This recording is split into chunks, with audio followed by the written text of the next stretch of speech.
பசியில் பிறந்து ருசியில் வளர்ந்த பசி உணவு மகேந்திரன் தாய் தந்தை நிகழ்ச்சியை துவங்குகிறேன். என்னுடைய தாய் என்னுடைய தந்தை வெள்ளை நிறம், அதுதான் பகல். என்னுடைய தாய் கருவறை கருப்பு, அதுதான் இரவு.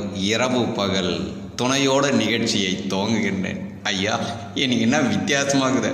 பகலும் இரவும் உயிரினங்களை உற்பத்தி செய்யும், உயிரினங்களை வடிவமைக்கும்.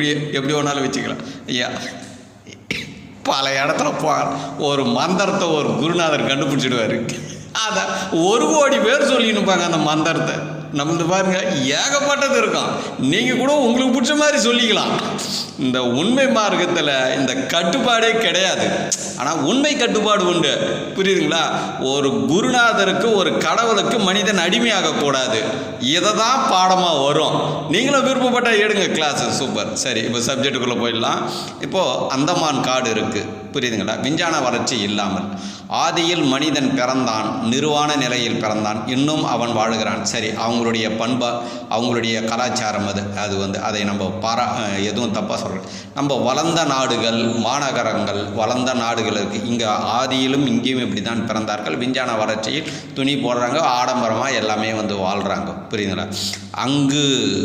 அன்று உணர்வு இருந்தது, இன்றும் உணர்வோடு வாழுகிறார்கள். அவர்களும் பிள்ளையை பெற்றுகிறார்கள், தாம்பத்திய வாழ்க்கை இருக்கிறார்கள், உறக்கம் வருகிறது, கழிவு நீக்கம் நடக்கிறது, விழுப்பு நிலை வருகிறது, உணர்வோடு வாழுகிறார்கள்.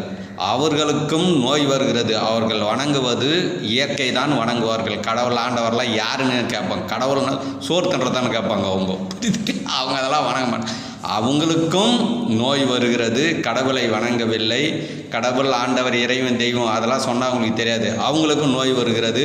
அவங்களும் இறந்துடுறாங்க. சரி, மாநகரத்தில் கடவுளை கண்டேன், குருநாதரை கண்டேன், இதை கண்டேன், அதை கண்டேன், எல்லாத்தையும் கண்ட கடவுளை வணங்கினான்.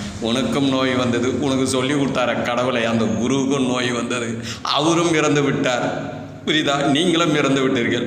காட்டுவாசியும் இறந்து விட்டார். அப்போ உங்களுக்கு அவங்களுக்கு என்ன வித்தியாசம் இது? ஒன்றே ஒன்று, உங்களை நீங்களே ஏமாற்றினீர்கள். அவர் ஏமாற்றவில்லை. இதுதான் ஆழ்ந்து சிந்திங்கள். நன்றி, மகிழ்ச்சி.